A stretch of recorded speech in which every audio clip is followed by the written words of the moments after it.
he wasn't on their immediate radar. He wasn't a finalist, right? We know they brought two guys, Amiel Sade, Arizona, Matt Foreman, Cleveland, to Denver, showed them around. Talks with both of those guys fell apart, mostly over personnel and how you were going to be able to do the job. It seems that with DePodesta, he's not quite as picky. He just wants to get back into baseball. Is this a good move, Kratzy, for the Colorado Rockies? If he is allowed when you think about Jonah Hill and Moneyball, he brought new ideas to an organization and maybe even to baseball that weren't in there before. If he's able to do that, with the Rockies, this is a massive move for the Rockies.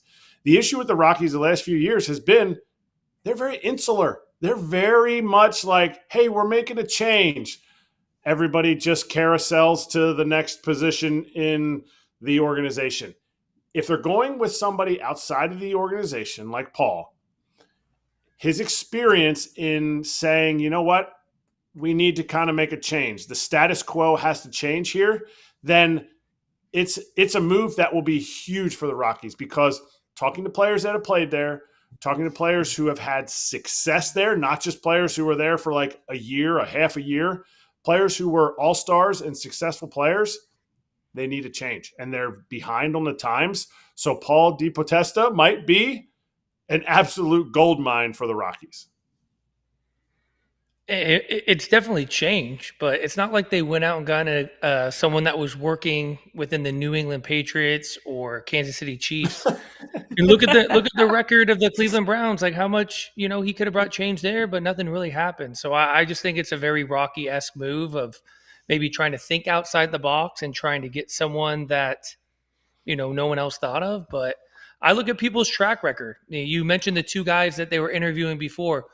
Both teams have been successful in, this century. I don't know why the Rockies would kind of go against the grain and go get someone, especially in a football organization like the Cleveland Browns, who haven't had a ton of success drafting guys. I mean, I think they lead the NFL in quarterbacks used since, I was alive. They haven't had a winning record in a long time. They've made some mistakes on some signings. I mean, where's like the track record that, maybe Kratzy's kind of referring to in towards of maybe being a good hire? I don't see it. I think the success track record is not there. Success track record is definitely lacking. But the fact that you look at somebody that says, hey, you know what, we need to start looking at baseball in a different way. The Rockies need to get updated. They're that friend of yours that still has the iPhone 6 that's going, I'm not doing the update because you know what? Somebody's going to hack into my phone, and that's why I'm not doing the update. And you're like, dog, like you can't even get my text messages. Like I need you to update. That's how far behind the Rockies are. And I think if this hiring does that, maybe this takes step one when the rest of baseball is on step 5. Yeah, 56, 99, and 1, by the way. It was the Browns record since January 2016 when DePodesta went there. As Kevin said, like it's been a disaster, and most notably the Deshaun Watson trade. I mean, Browns fans were kind of rejoicing, which is like never a good thing. You're right. If he had come from a winning place, I'm all for out of the box. I love the Tony Vitello move. I think if you're a winner, then it can translate. If you bring certain things, it can translate. What exactly, I'd love to know, is Paul DePodesta bringing to the Colorado Rockies? And my bigger issue, and I got a lot of text messages from executives around the game last night, that's a job that people want. That was like a coveted job. I talked to multiple executives who were in organizations, maybe not the top guy, but the second or third guy, who reached out to the Rockies, who were interested in that job. And they're in the current landscape of baseball. They know what has happened over the last 10 years. Like, does DePodesta know about trade jacks and some of the newer things that have been going on? Like, is it going to be better than Bill Schmidt? Yes, the bar was so low. But if you're really focused on making improvements, I guess, you're really looking at the rest of baseball and you're saying, there's nobody here that can help us. You know who we need? The guy who's been running the Cleveland Browns into the ground for the last decade. That's our guy, because he's going to agree to keep all the people that we want to keep and work under the conditions that we have. And that to me is troubling. Yeah, I mean, a big part, Colorado as it stands right now, is not necessarily a free agent destination. So a big part of what they have to do is draft and develop. And if you just kind of look at the Cleveland Browns track record of drafting and developing, especially, quarterbacks and first round picks, they haven't had a lengthy track record of really nailing down the right guy and drafting and developing guys. You think about a guy like Baker Mayfield. He was, first round pick, first overall pick, didn't pan out in Cleveland. Now he's on his way to maybe winning an MVP. So, like you said, I'm for, thinking outside the box too, but I think you got to have some sort of a track record of success in order for it to carry over from league to league. Yeah, I agree. Yeah. Do you guys think like this changes anything for players, or they have to start winning in Colorado, right? For it to become a place where people are not going to want to go almost unless you do a massive overpaying. And we've seen how that has gone terribly as well. Like, right. You're shaking your head, Kratz. You're like, no, right. This is a case where like, this is going to be the situation for, I don't know, Paul DePodesta, when he finally meets with the media, like what is he selling them on? Is it a 5-year plan? Like, are they far enough behind that it's like a 7-year plan, 8-year? Like, how far are we talking here? And, how much leeway do we give him? Because I could come in, you could come in, Kevin can come in and fix things. They're that far behind and make real changes. I know executives have been salivating over it, partly because you can have such an advantage if you figure out how to make that altitude at Coors Field work to your advantage. There's 30,000 fans there every night because it's a beautiful stadium, in the heart of the city in like a really cool area. So, I mean, if you're Paul DePodesta, like, how are you selling the Rockies on this? And how are you selling any kind of free agents ever to come here and that things are different? I don't think that's where the Rockies are right now. I don't think they're sitting there going, in the next 3 years, we're going to start making ourselves a destination. They're going to need to do exactly what KP said. They have to draft. They have to create a minor league organization that says, we have to do these types of things. We have to find these types of players, similar to what the Royals did for years, have done for years. They need outfielders that go get it. They need guys that put the ball in play. Why? Because their big league park is way different than every other big league park.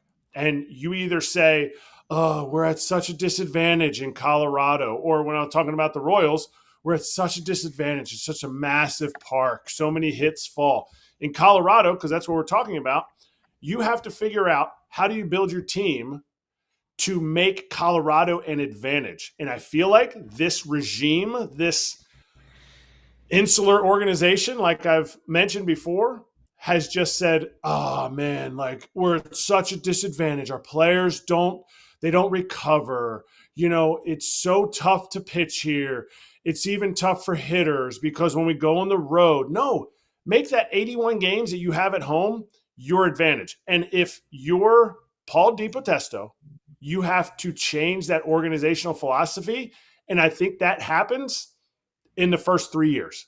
Then you start to develop and see what type of team you have because you have athletic dudes that can run the outfield. You have a deep roster that has 26 guys who can play because of recovery. And every GM says, oh, this is a 5-year deal. That's just the trash GM, new GM talk. Like, oh, we need 5 years for this. The Rockies actually need 5 years. They might actually need 7. I'm not sure. Yeah, from an inner workings perspective, since I played there, they're not that far behind in terms of facilities that they have. The clubhouse is great, the food is great, weight room and all that stuff is great. So at least they're up to par with that. Where was I going? Oh, I think the most important thing that he can do is, and I don't know who's rumored to be taking the manager job there, but that's the conversation that I'm looking forward to hearing. Who's going to take that job? Who's willing to kind of step in? Like Kratzy said, this might be a 5 or 7 year plan, but me as a former player, and Kratzy, you could probably attest to this too, you're not necessarily running to organizations to sign there because of who's in their front office. It's usually, a lot of factors a thing, but the right manager is a huge part of that. Yeah, that'll be fascinating to see what they do. And if this managerial cycle is any indication, it'll be somebody that nobody predicts, that nobody even sees coming. But we'll get much. Is there any football coaches out there looking for jobs? Or an NBA coach that feels like they How about can a fail just step in? coach? Yeah. How Yeah, about a fail hockey coach. Why not? Yeah, Do it. is there Let's like do it. someone, a hockey coach that just has been kind of looking for a job? And maybe Kratzy, maybe you just need to get the right phone numbers in your hand, because apparently you could just reach out and put your name in the hat for these sort of jobs these days. So make a phone call. I'm putting my phone on Yeah. Do Not Disturb. I don't want that phone call. Super disappointing. We'll get much more into that later. And we will get into how people are kind of leapfrogging with Ken Rosenthal, with the Inside Scoop with Ken Rosenthal. That's coming up shortly.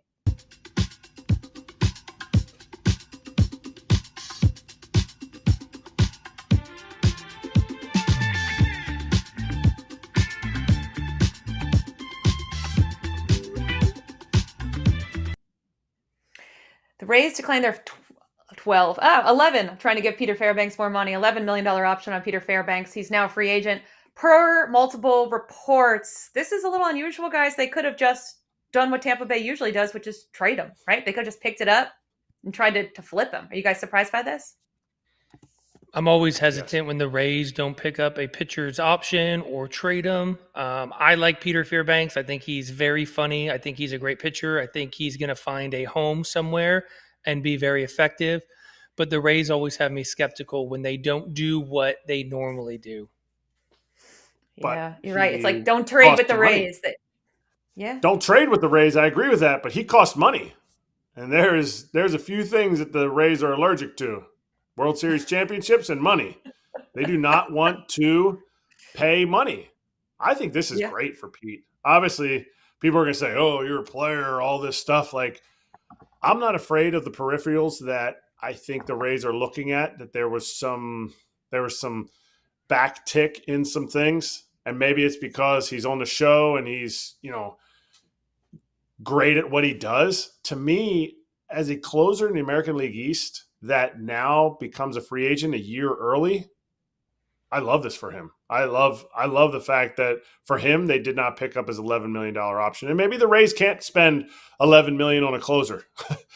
There's some teams out there that are going to spend $11 million on a closer. And I think he could be in line at least a 2 for 20, possibly a 3 for 28-ish. Like, I think there's some cash out there for him because he's done it in the toughest division. Yeah, he gets $1 million buyout. So that $1 million that I improvised, guys, he's actually getting. So it's still going to be a good time in the Fairbanks house. I agree with you. I think he's going to get a 2 or 3 year deal. I think the market for him, if he's healthy, and Kevin's right, it kind of raises some alarm bells, but teams go through so many processes for medicals. So if he's healthy, I think he's going to be somebody that's in demand. He's been very successful, a huge part of the Rays' success over the last couple of years. It feels like they're moving on from a guy who was part of that identity, right? They cycle through so many guys, but there always seems to be like 1 or 2 guys who have kind of made it through like 2 or 3 years of these purges. And Fairbanks has been one of those guys. So best of luck to him. He joins what is going to be a pretty robust pitching market here in free agency. I think it's a better market than we've seen in the last couple of years.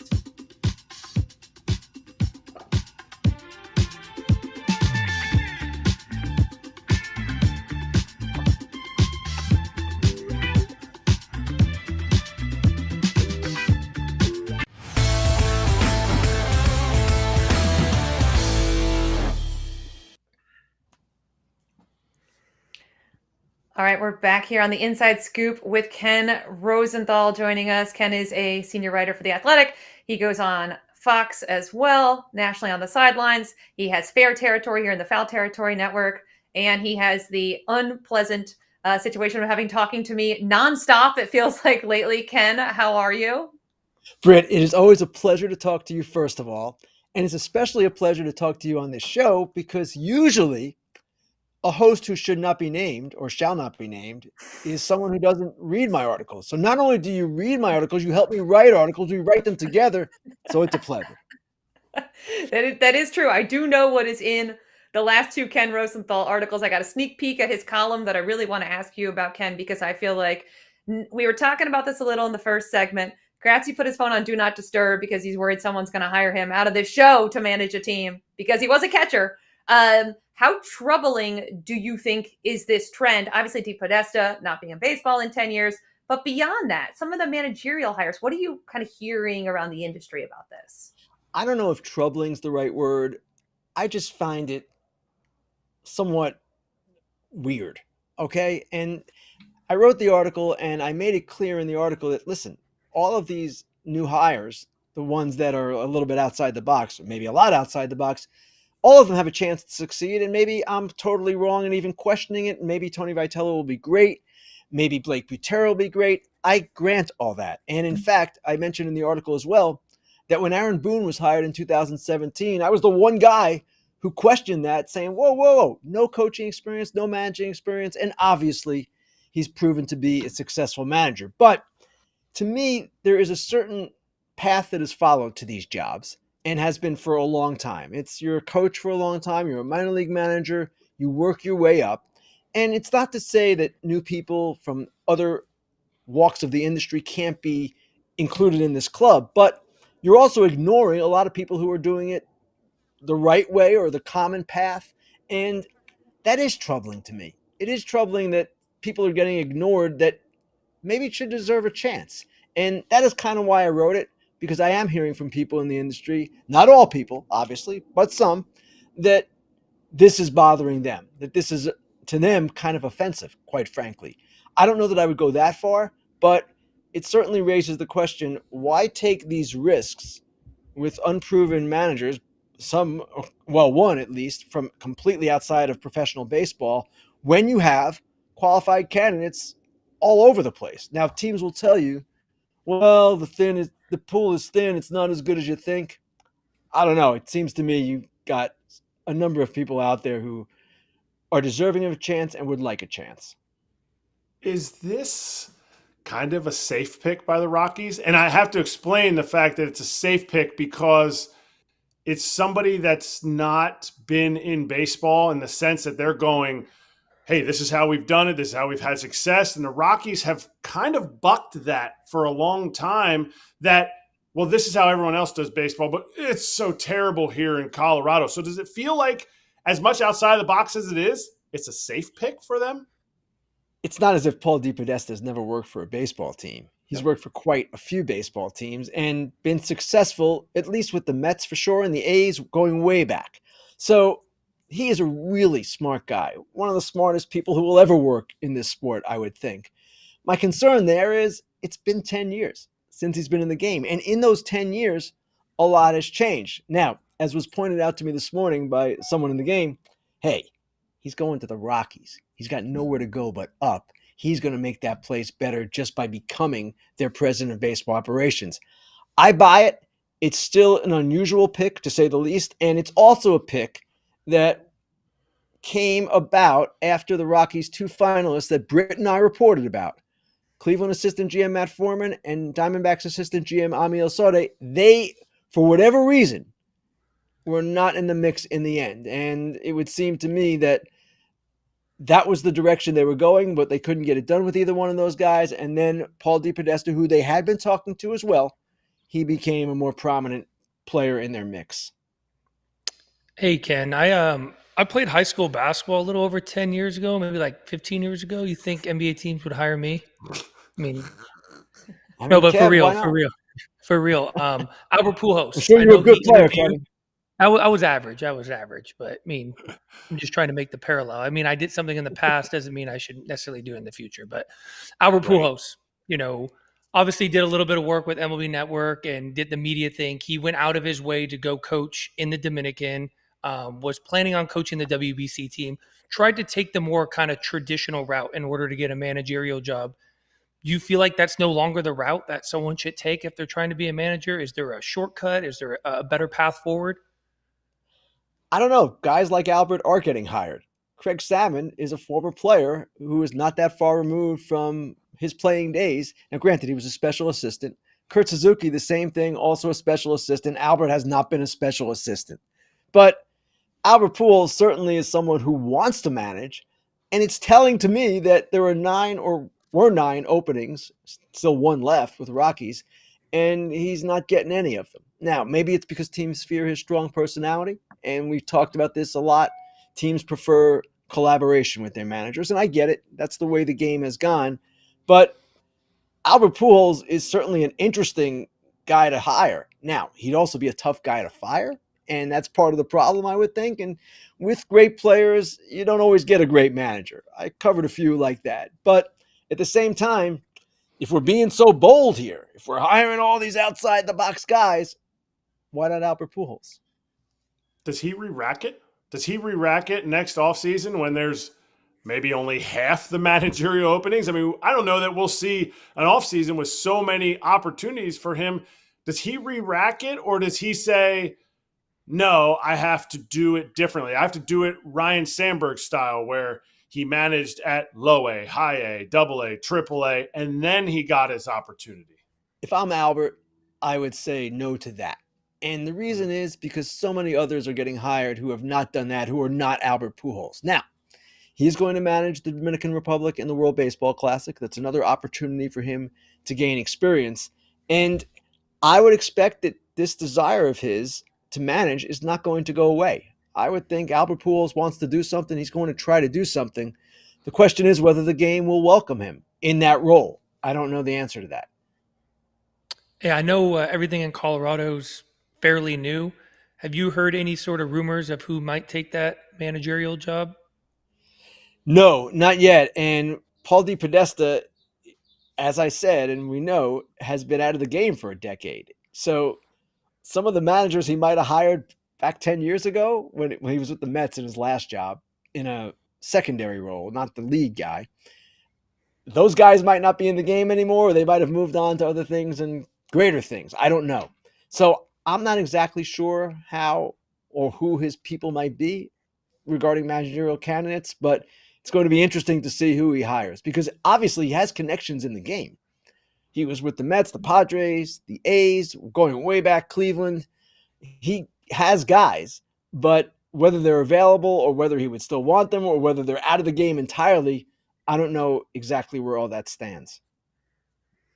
Yeah, I feel Ken. like if there's one thing that we know, Ken, it's that you can't guess because it feels like everything that has been just crazy has happened this cycle. So who knows what they do in Colorado? It's going to be tough to top the chaos of Paul DePodesta, but maybe they will. Who knows? Maybe they hire Albert Pujols. Wouldn't surprise anyone based on what's going on here the last couple of Well, weeks. Britt, to that point, I'm talking to somebody this morning who knows AJ Preller and is, I don't know if I'd call him a confidant of Preller's, but he knows Preller and talks to him. And he said, I never heard Craig Stabben's name out of his mouth. So who knows how that came about? And you're right, Britt. It's been one surprise after another. And again, I don't want to sound like a fuddy-duddy here, if that's the right term, a grouch. But again, these are risks that these teams are taking. And you can say, well, it's always a risk no matter who you hire. Well, yes, but the level of risk is greater with some of these hires than it would be with some others.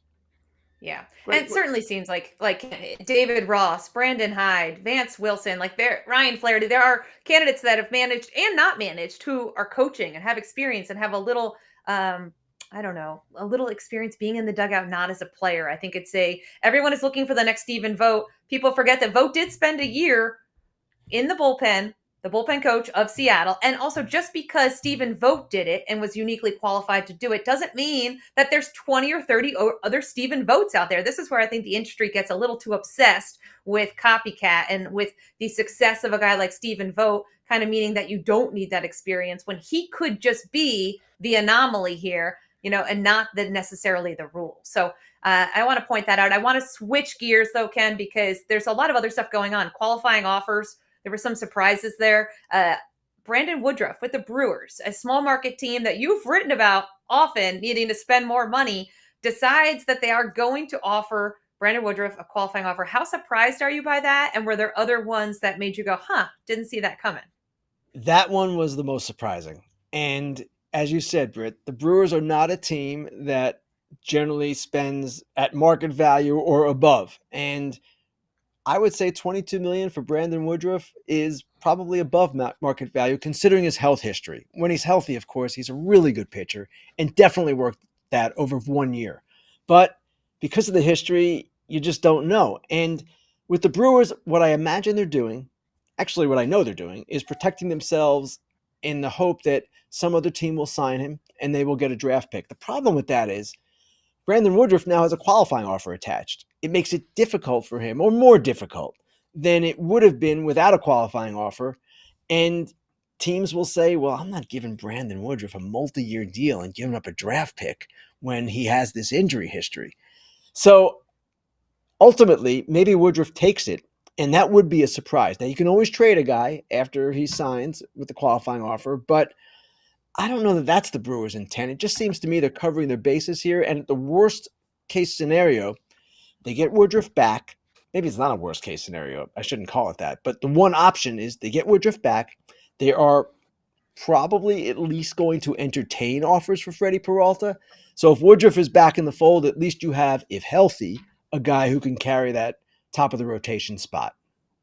It's not unprecedented. Yasmani Grandal came essentially on the qualifying offer. They paid him, I think, at the time it was like $17.9 million for the 1-year deal, kind of a prove it deal. And I think Big Woo kind of is on the same page where he has to do the 1-year deal. So I like the move by the Brewers. Before we get to any other qualifying offers, we brought this up before. GMs always say, hey, what is, 1-year deals? No such thing as a bad 1-year deal. Is there a limit to that? Is there a limit for the Brewers different than for the Dodgers?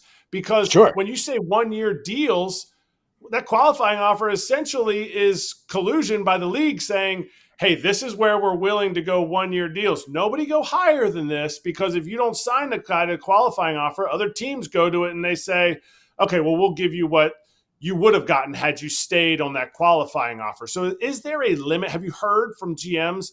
Is there a limit to that bad 1-year deal?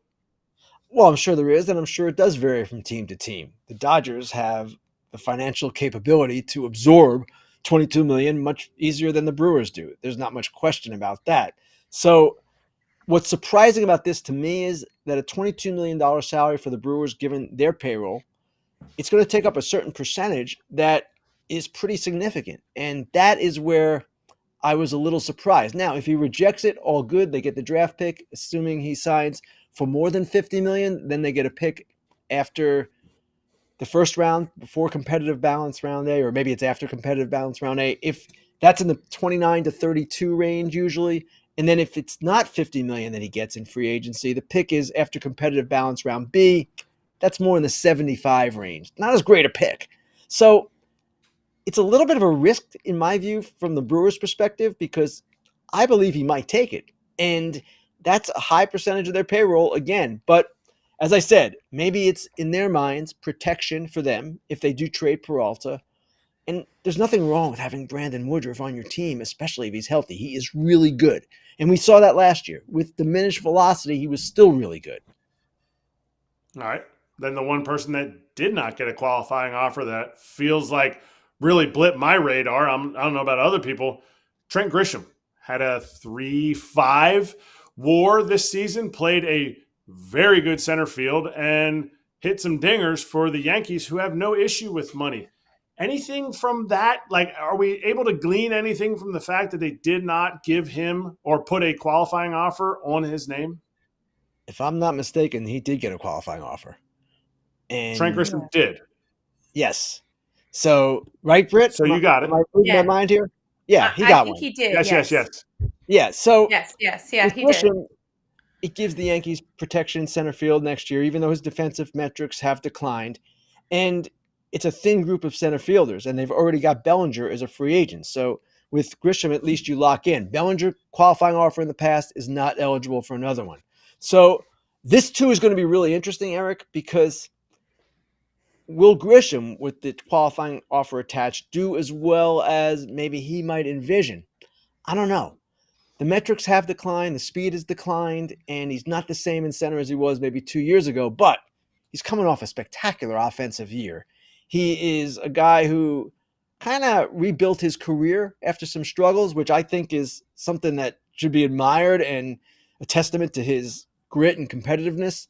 So it's going to be interesting to see where this goes. Does he get a big offer from some team, regardless of the qualifying offer, or do teams look at him and say, not on a multi-year. We're not that interested. And in his mind, does he say, I'd rather go to the Yankees for 22 than test the market, which will be uncertain because of the qualifying offer being attached? Speaking of uncertainty in the market, do you anticipate free agent being any different this year with the unknown of a season after next? Kevin, it's a great question. It's one a lot of people are asking.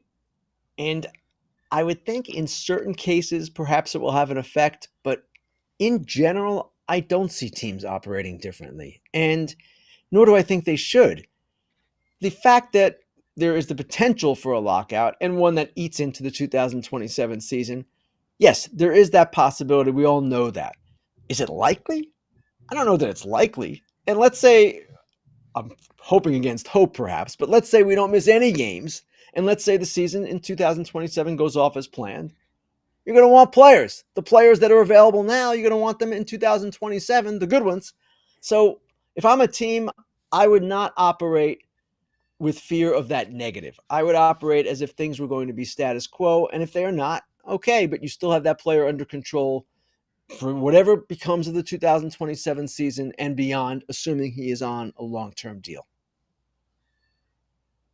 Yeah, I totally agree with you, Ken. I hope that is what we see. Thanks so much for your time. I'll see you in Vegas next week, which I said to an executive the other day, it's the GM meetings. It sounds so cool, like see you in Vegas. We're not leaving the hotel, everyone. We're just staying in Vegas. We're not leaving The the GM hotel. meetings could be in any city in America, any small town in America, in any hotel in America, and it would be the same outcome. It doesn't matter. We're going to be I know. inside. Boring. Yeah. Yes, it's not that exciting, but you can check out Ken, and it is exciting, Fair Territory, Mondays and Thursdays here on the Foul Territory Network with Alana Rizzo as well. So we will be right back here with Shake It Up.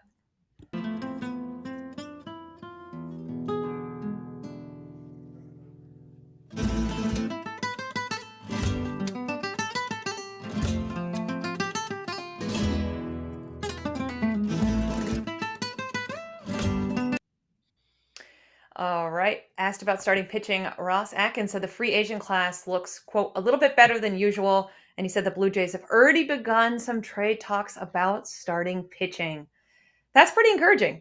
Don't you guys think? If you're the Toronto Blue Jays, it feels like they really, teams say this all the time, that they want to capitalize on their run, and then we don't see it happen. It feels like, and KP, you probably have more of an indication being so closely involved with them, that they are very committed to building off of this and to continue to put those resources forward to make Toronto a perennial powerhouse. What do you think? Yeah, I believe they're going to ride the momentum of their success this year. Obviously, it started a couple years ago with the stadium renovations. It's such a great place for, not only, singles or families, anyone to come to a ballpark. It's a great place to come. Its location downtown is beautiful. What they've done with the stadium is unbelievable. I think Shane Bieber also opting into his deal shows how there was a lot of talk about how that team chemistry was the best that anyone had ever seen. Everyone loved everyone.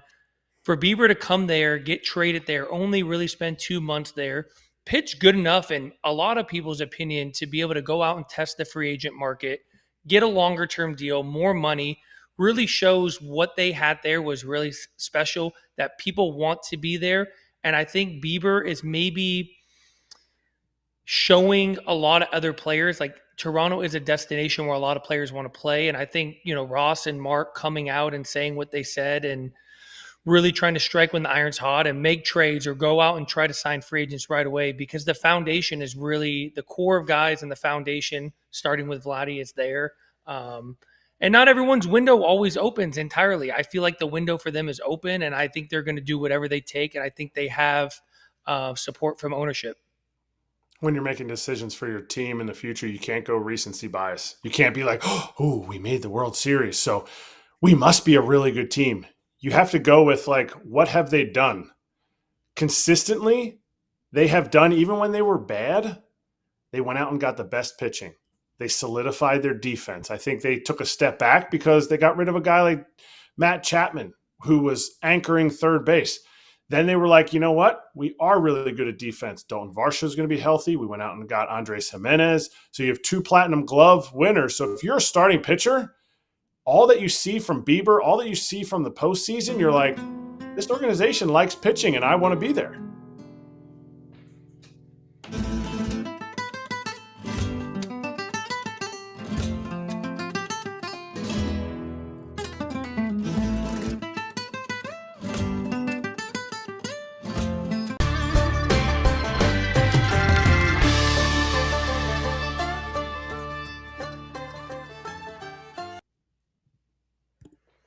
All right, welcome back to FT. And Kratzy, this might be what you were thinking of with the qualifying offer, but Lucas Giolito, his situation in Boston with the qualifying offer there. Were you guys surprised at all about the news that he did not receive the qualifying offer? So maybe you weren't thinking. This is, I think, what you were thinking about with Grisham. This was a little bit of a surprise. I think he didn't get the offer, which means that he's a free agent without that qualifying offer. They don't get a draft pick, obviously, if he signs with another team. I was a little surprised by this because I think people always want pitching and you always kind of I feel like they would have probably gotten a draft pick. He would have probably gotten a longer term deal somewhere else. What do you guys think about this? I think he could have. I think it would have been kind of a Pivetta. Ironically, Pivetta was with the Red Sox right before he signed with the Padres, and the Padres deal that he signed was kind of very backloaded. So I think it was a unique type of deal that he signed. And I think maybe the way that Giolito ended and kind of his ups and downs, the inconsistencies, showed them, you know what, we're not going to give him a qualifying offer. We're not, even though he's not even 32 years old yet, we're not going to give him that offer because I don't know that it's going to pay out. And I think ultimately when you give somebody a qualifying offer, we just talked about it with Big Woo, do you want him back? Are the Red Sox like, we will pay this guy? Because ultimately that's the decision you have to make. Are you willing to make this move and pay him I have to figure out exactly what it is. I think it's $21.7 million is the qualifying offer, essentially $22 million. Are you willing to do that? And I don't know that the Red Sox were willing to do that. I think to answer your previous question to Ken, maybe that 1 year deal of $22.1 million is too much for the Red Sox. But let's hope for Giolito's sake, and that was a question I probably should have asked Ken too, is because a guy doesn't receive a qualifying offer, does it diminish kind of his value and, he's probably worth less than what the qualifying offer is, over multiple years. But let's hope in the case of Giolito, the fact that he doesn't have the qualifying offer attached to his name, it could be beneficial to him and his family. Teams are very hesitant to sign players unless they really, really are going to move the needle because they value those picks so much. So in his case, hopefully it's a good thing. Hopefully he lands with a multi-year deal, and it's probably a lot easier without the qualifying offer over your head. Yeah, I agree. In the days and age of people like prospect hugging, it does hurt guys' markets. And we've seen that in the past. We've seen guys who have that qualifying offer attached have to take a lesser deal, and kind of really changes the scope of their free agency. And it's something that they can't control at all. So you guys both played. I mean, as a player, how frustrating would that be? Because so much of what the team decides on this qualifying offer can at times dictate what you are able to get in the winter.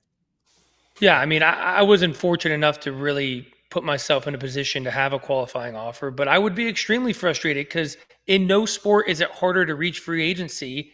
And then in some ways, when you actually do get there as a 6-year free agent, you're not entirely free because, like you said, there's a lot of organizations that value draft picks and prospects.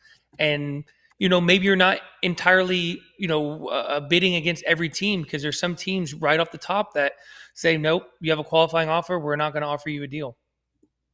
I obviously never made a qualifying offer even discussion, but I think anytime you take away from a player's value, and when I say a player's value, you're not taking away from Juan Soto's value. You're not taking away from the elite players in baseball, but you're taking away the value from that, like what I would say, the upper middle class of Major League Baseball. Then the owners win. The owners win because there's more of those guys than there are of superstars. And the superstars are always going to get paid. And I think the owners win anytime you can hold down the majority's salary than the minority's salary. Right. And there was 13 players, if you're not familiar, who received that qualifying offer per reports. That list is right up there. Bo Bichette, Dylan Cease, Edwin Diaz, Zach Gallen, Trent Grisham, Shota Imanaga, Michael King, Kyle Schwarber, Ranger Suarez, Gleyber Torres, Kyle Tucker, Framber Valdez, and Brandon Woodruff, who we discussed earlier as well. So if they do sign with another team, their original team will get a compensatory draft pick. This is also something, guys, that, we're talking about the big salary cap and the looming issues, but this is something in every CBA, there could be changes. Like, this is something that the players could say, hey, this isn't fair. We need to change the way this is structured as well. So this could maybe be one of the last times we see something like this. I don't know. It's really kind of a weird part of the process, and no other sport quite does it this way, right? Where it's like, hey, we have to pick between giving you this offer, but then we give up a draft pick, and drafts are really important now. It's not 10, 15 years ago where GMs were like not prospect hugging. So I wonder if this is something, a small thing, way down the list, that players are like, can we fix this system here a little bit? Because, maybe we should just go. If, like, why do teams need to get compensation at all, right? Like, am I wrong here? Do you guys, like, No, I've always thought you're this is not like the wrong. weirdest process. It is a very weird process, and I don't fully understand it. This is where I would like defer to a Trevor May, because he knows all this stuff so well. I mean, I lived through this, but like, there's been so many changes that I can't.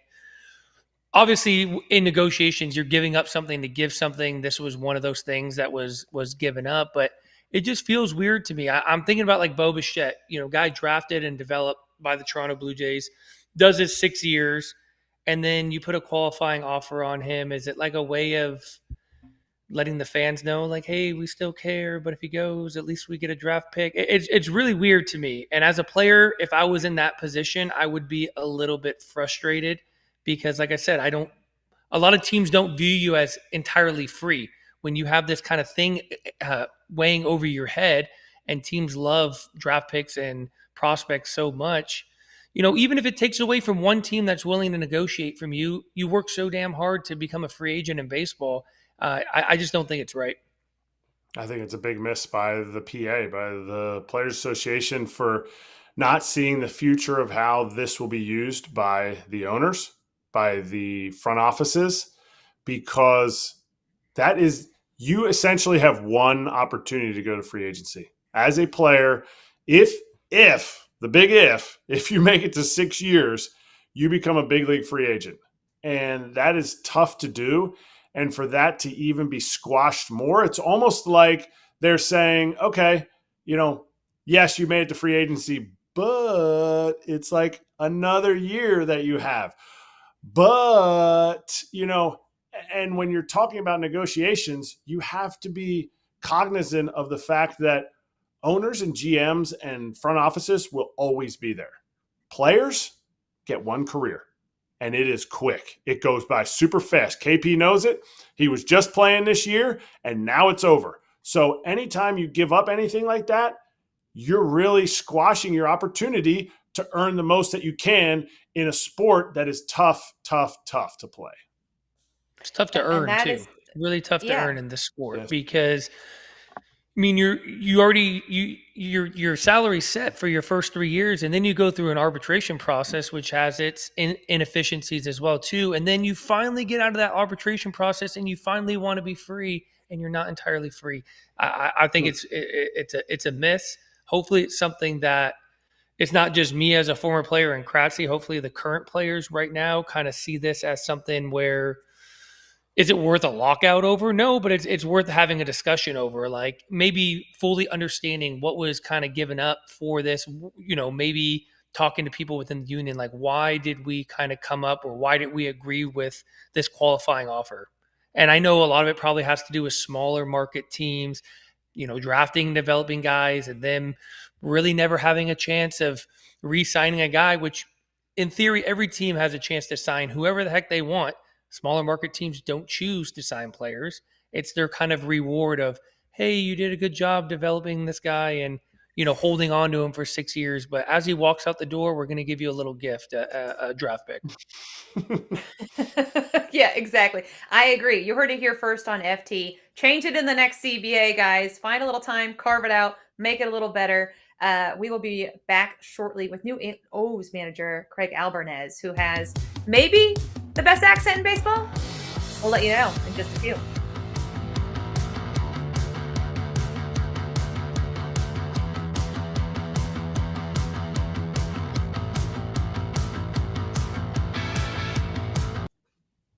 News here, the Dodgers designated for assignment starter Tony Gonsolin and add outfielder Ryan Ward and left-handed pitcher Robinson Ortiz to their 40-man roster. They also outrighted Justin Dean and Michael Grove. This is obviously a lot of housekeeping this time of year, but Tony Gonsolin, because he was part of that World Championship team, because he's been a part of that team for a while, kind of jumped out to me, guys. Like, it's probably the end of the road for him with the Dodgers here, but great career in LA. Great job in LA. I don't think there's a whole lot, you can say if you're Tony Gonsolin about his time there, but clearly this is the Dodgers making space to add payroll, to add players ahead of the free agency bonanza that we're going to see.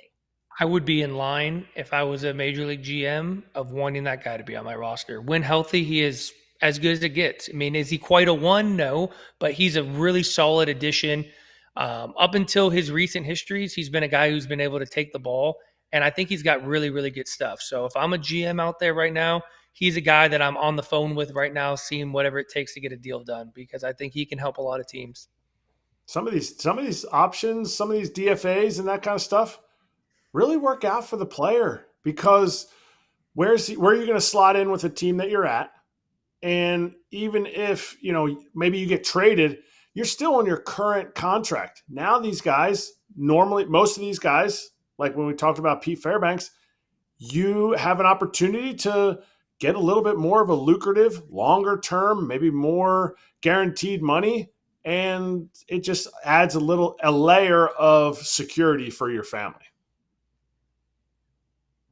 Yeah, I agree. I think the starting pitching market on the free agent side is going to be fascinating. There's some real upgrades out there. Obviously, if Tarek Skubal gets traded, that's going to create a domino effect. But you look at just who's available, not including potential trades here. And there are some really interesting names. And I think that there's obviously, there always is, a lot of teams after it, but some big market teams like the Mets really, are going to flex their muscle here, because they have to add, in my mind, 2 starters. At least 2 top end starters, and then go down with the young guys as their depth. And so when teams like that are going to be that aggressive, I think it's only good for the guys that are out there that are available. There's going to be a lot of big fish chasing these guys. Well, unfortunately, we're going to have to wait till about February to find out where these players go, because that's another inefficiency we have in our sport is major league free agency. I mean, what was it? Yesterday at 5 o'clock is when it started. It should be excited, but no one gets excited anymore.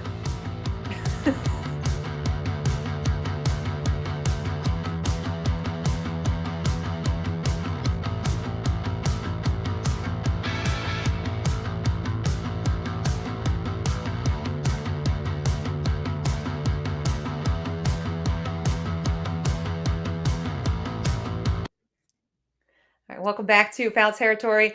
Britt Ghiroli here with Erik Kratz, Kevin Pillar, and Craig Albernaz, the new Orioles skipper who was introduced on Monday in Baltimore. Craig, I talked it up in the break, but I think your accent might be vying for best in baseball. I did grow up I'm from New England. I grew up a diehard Boston Bruins fan. So whenever you talk, I'm like, it's like the nostalgia of the old bees, So that's how I feel. So if you could tell everyone on the show to maybe park their car, I think we could maybe decide if it's good or not. Yeah, I appreciate you saying it's the best accent. Yeah, I really appreciate that. I think everyone else has an accent. I talk normal. I talk the way it should be done. I'm kidding, but yeah, it hasn't left me since I was 17. So Yeah, but the baseball will take your accent away. I mean, some people from Alabama, they come in the season and they talk like this. By the end of the season, the only thing you hear is y'all. So your accent must have been super thick. it had to be. I tell everyone, when you're first, second grade, third grade teachers, you learn English and stuff, and they talk like you. It just gets embedded and ingrained. So here I am, still talking the same. Are you going to talk that way to your team? What does that mean? What does that mean to you? Being who you are when you've now become, reached the apex of being a coach. You've been a coach since we got done Hmm. playing against each other in AAA. Now Yep. you've reached that head coach status. You're now a manager in the big leagues. What does it mean to you to be who you are and not who baseball needs you to be? Yeah. I mean, I got to this position being who I am. So I'm just going to keep on doing the same thing. Like that's what I see is what players want, right? And that's what players want to feel and want to be a part of is someone that's authentic, someone that has their back every step of the way and is going to tell them the truth. And that's who I am. I'm a truth teller. I let you know where I see it, right or wrong or indifferent, and that's when the great conversations happen. And like I said, I'm not going to change. I am who I am, and I joke around with Mike Elias, like I'm hoping what you're getting yourself into. So, we joke around about it, but yeah, that's the only thing I know. You can't be fake in this game. First off, congratulations. Secondly, Thanks, KP. just talking to a lot of players in Cleveland, they always said Jose Ramirez is the guy that really sets the culture there. Whatever Jose does, we do. Have you been able to kind of identify with your new team who you believe is going to kind of be that culture setter? And if you have someone, have you been able to get on the phone and talk to them? Yeah, I've talked to a handful of players now. I'm trying to get to everyone. It's tough, man. With everything going on, but the cool part about it is that this group has come up together through the minor leagues. They kind of all broke in around the same time, and they're a very close-knit group. So for me, there is multiple people that can fill that role. And for me, leadership looks different for everyone. You get the vocal guys, you get the guys that lead by example. You get the guys that behind the scenes will call you out, will talk to you. There's a variety of different ways to do it. And for me, it's just allowing the players to be themselves and figure out how they want to lead. And then once I identify that, then you can kind of use that through your conversations, through looping them in to certain areas of the game that you want to improve. But then there's also like the veteran guy. It's crazy to think about like Tyler O'Neill. He's only 30 years old, but he's the most veteran guy on the team, and he's the one that reached out to me. I didn't reach out to him, so that right there just shows that he's eager to step into that quote unquote veteran leadership role. So that's going to be a great asset for us, and then hopefully our coaching staff can come in and cultivate the same environment that I want to as well, and that's what we're trying to identify right now. Hey, since you mentioned his name, are you going to try to do curls with him? That guy's a unit, dude. He is a unit. I'm gonna try to do some curls with him because I just want to see what he can curl, what can I he know. put up, man. First day in spring training, be like, hey, let's bond. Let me work out with you. Yeah, like you squatting today, you deadlifting, I got you. You don't have to unrack the plates. And as Yeah, I yeah, I throw got my you. back out, yeah, yeah, no kidding. That dude's he's a specimen though. The early injury report on Craig Albernaz. I'll write that now. Headed to the IL, sprained hamstring. No Uh, doubt, no doubt.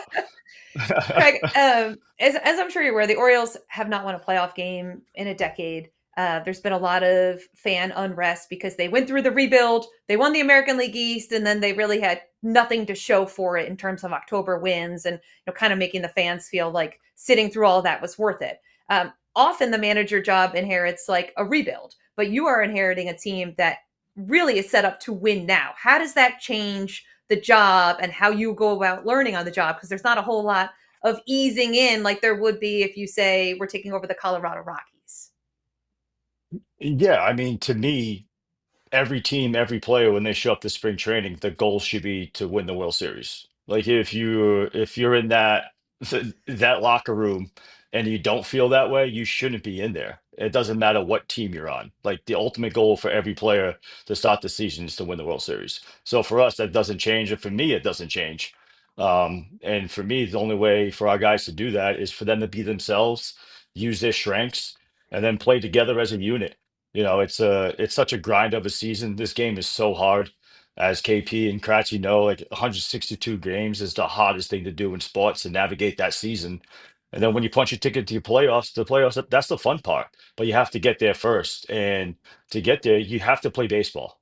You have to do the little things right.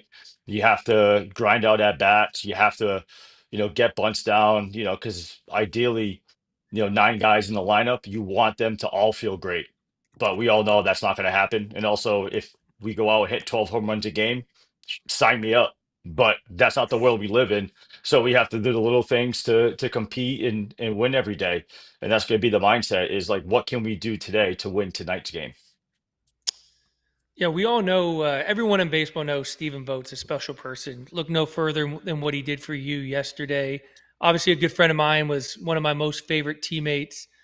Never got a chance to play for him. What was kind of, what'd you learn from him? What was kind of his secret sauce as a manager to be able to kind of be maybe a 1 or 2 years removed from playing and taking his team to the playoff, winning a manager of the year? Yeah, I mean, when Kratzy asked me the question about changing and like being yourself, like KP, like that's what Vody he is. Like he's himself, and he's an elite person, elite communicator. That's why I'm throwing seeds on him right here. But he's he has a way about him where he can make everyone in that clubhouse feel like they're Jose Ramirez. And that's a special sauce with him. Like he genuinely cares and loves every person that's in that locker room, every person that's in the organization. And he's really great at the X's and O's too. He doesn't get enough credit for that, but he's really good with the in-game decisions. And then also communicating those decisions and why we did something or why we didn't do something. He's open and honest at every step, every turn, and that's something I'm going to bring as well. And that's something I learned from him is just that over communication piece and making everyone feel valued because they do have Hey, value no matter what role you're in. was that moment tense right there when you were throwing seeds at him? And what did he say to you? No, I always throw seeds at them. So our normal cadence would be, during the game, we always eat, chew seeds at some point in the game, and we always have dugout banter. We're talking about a variety of different situations, and we both throw dumb ideas out there, and just so happened that he threw a dumb idea out there. That's why I kind of gave like the quick glance at him. Then I threw seeds on him, and then he's kind of like shaking his head, like, "Yeah, Albie, I know." But then he kept on talking. So that's just a usual cadence between us two. We try to keep it light, but also check each other. Craig, the other part was his jersey didn't fit as nice as your jersey. Like he was filling out his jersey a little bit. Are you prepared for the stresses that come with being a manager? Obviously, you can't get gray hair because you ain't got none. Exactly. But I Exactly. mean, you're going to start filling the jersey out like Voter did, and it's not. I mean, those buttons they're hanging on for dear life. So, are you prepared for that? And do you have people around you to be able to handle that? Yeah, my wife will keep me in check, dialed. Yeah, I mean, she did, she trained MMA and stuff, so she fought for a little bit. So she'll definitely, if she needs to, get a little physical, in a good way, not in a bad Uh-huh. way. Uh-huh. So there's that. But also that's why they make the pullovers. That's why they make the other articles of clothing to wear. So those days where you binge eating, for 2 weeks, you feel a little flabby, you can just throw on the pullover and try to hide it a little bit. And keep it baggy. I appreciate that. All right, now the But then tough now also, the tough but question. also we, Go we ahead. got we got Tyler O'Neill too. Tyler O'Neill, he'll looking at him every day. I'm like, shit, I got to stay clean. Okay, that's fair. That's fair. So you keep it healthy by looking at your players. I got a question for you though, and this is a tough one.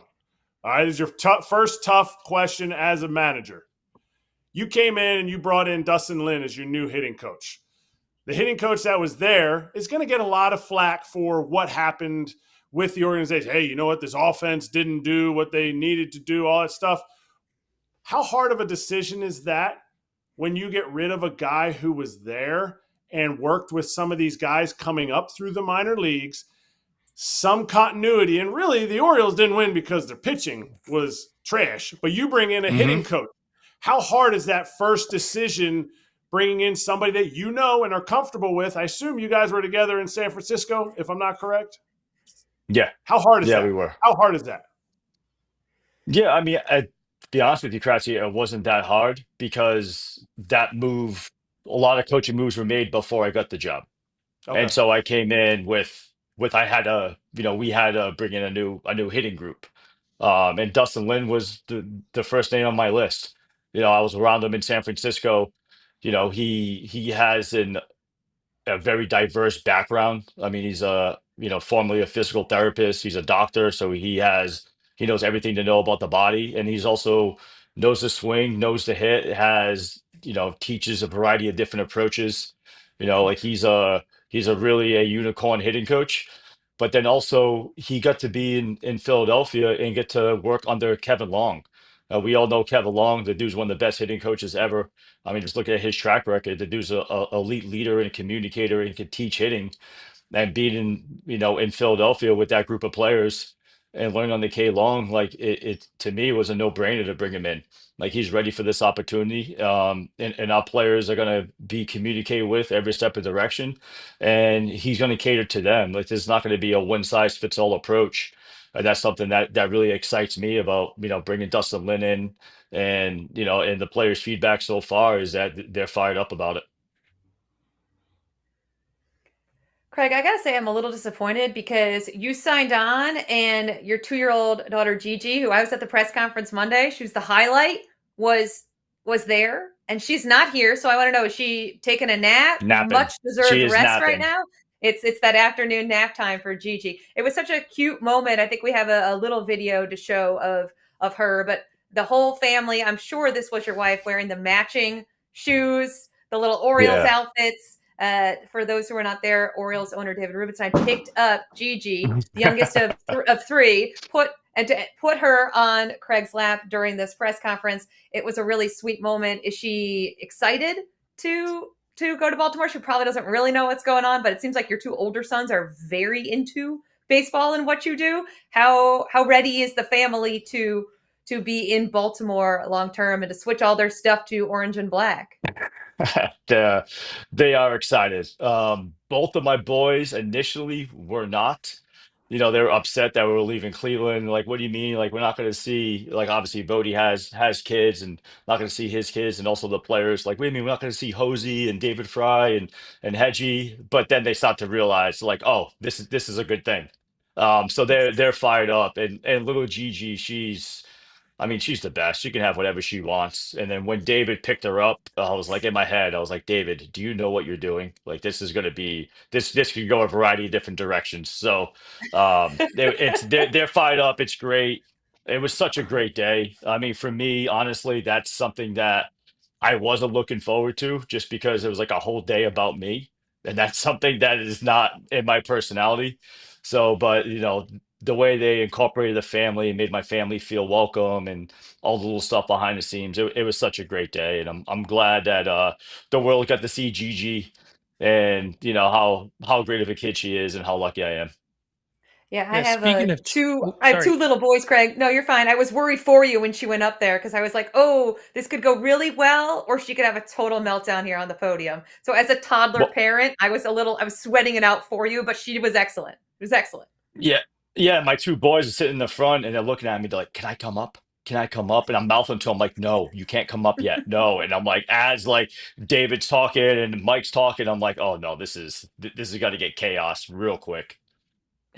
Well, speaking of change, and I guess now chaos can use the word, for someone who spent parts of 7 season in the AL East, are you prepared for this change?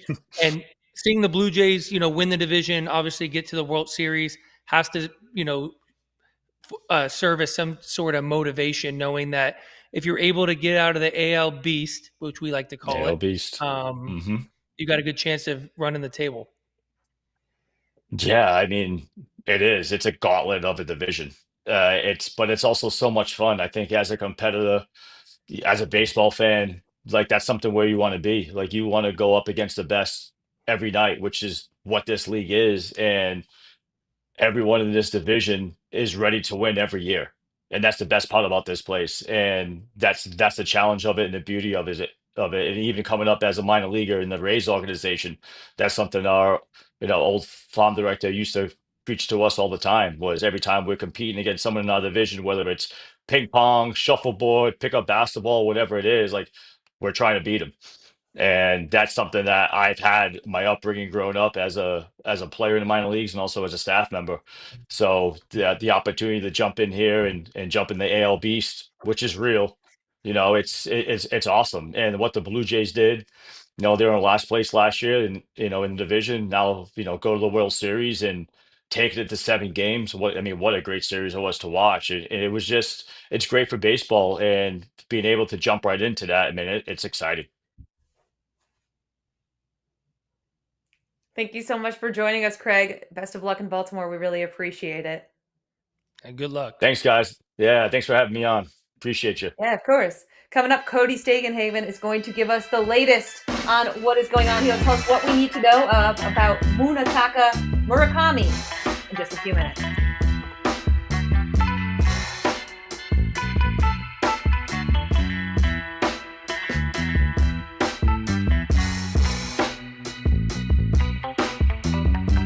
Guardians left fielder Steven Kwan, who is controlled through 2027. Now, you talk about it, you watch the Blue Jays play in the World Series, they put the ball in play, they didn't strike out. Man, that is Steven Kwan to a T.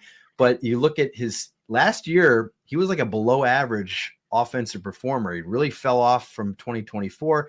And you look at his first 4 years of his career, is really, really good, below league average. Really, really good, below league average. So, I guess, like you said, Jim, there's risk with every player, but Steven Kwan, he would certainly give you more contact. He's a great defender. They were on him in this summer. The Phillies were on him, and I heard the Guardians, I almost said the Indians, would not get off the name Aiden Miller. So if they're still on that name, you're probably not going to get him. But it is, I do look at, he doesn't strike out. And that would be very appealing in this lineup, to add a bat that doesn't strike out. But he also doesn't really slug. And you can say what you want about the Blue Jays putting the ball in play. And I agree. They led the majors in hitting. They put the ball in play. They don't strike out a lot. And that's great. Every game they won in the postseason, they hit a home run, So I would like to have a little bit of slug as well. I'm concerned that he was below league average across the board offensively last year. But, there's a lot to like there. I'm sure Cleveland's going to have a very high price on him. Yeah. I feel like Steven Kwan is a guy who also, like, every time you watch a Cleveland game, he impacts the game. Like, even if he doesn't have any hits, he impacts the game. I feel like he brings a lot of the intangibles and a lot of the stuff that Craig was talking about the Cleveland way of playing. To me, Steven Kwan kind of embodies that. Yeah. He impacted the All-Star game. He pushed the All-Star game into extra home run swings. I don't know how you say that, but he's going to always put up a good at bat. Are you okay? To me, I think Steven Kwan is a piece to the puzzle, and the Phillies already have enough slug. Yes, Trey Turner doesn't slug as much as the other guys, but the Phillies were low on slug this past season. Before that, they were okay. So they diminished their strikeout rate last year, and to me, it's like, how far do you go? Steven Kwan is a plus add to any team he gets added to.